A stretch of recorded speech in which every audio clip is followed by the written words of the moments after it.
Riley Mayberry here, live from KNND, here to discuss the Kennedy-Nixon debate. The televised debate featuring Richard Nixon and John F. Kennedy changed the way presidential debates are done.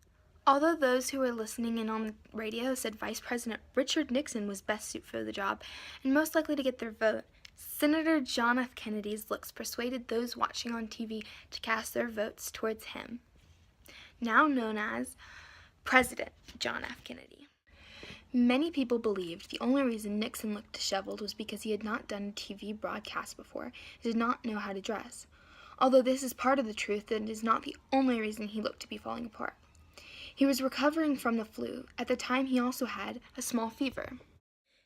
Nixon had been on the campaign trail all that day and many days previously, whereas Kennedy had been resting for many days previous to the televised debate, answering practice questions and preparing for the first of the 4 debates. One of the many mistakes Nixon made while on the broadcast was looking at the reporters and not the cameras, causing the viewers to feel like he was avoiding eye contact and giving the viewers an uneasy feeling.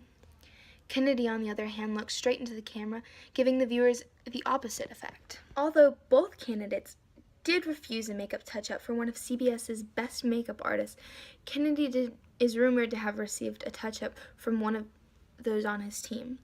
Nixon, though, did not receive any touch-up and had a 5 o'clock shadow show up, giving him a grayish complexion. Nixon tried to use a little powder called pancake powder last minute after being convinced by his aides. However, the makeup job was done sloppily and did not sit well with the audiences. It was to cover up his 5 o'clock shadow, but the makeup came off due to the sweat he had gathered because of the many studio lights on his face. The makeup actually made the sweat more visible to the audiences. Although Nixon did try to redeem himself in the last 3 debates, the damage done in the first debate was irreversible. And that concludes our story on the Kennedy-Nixon debate. This is Riley Mayberry coming to you live from KND.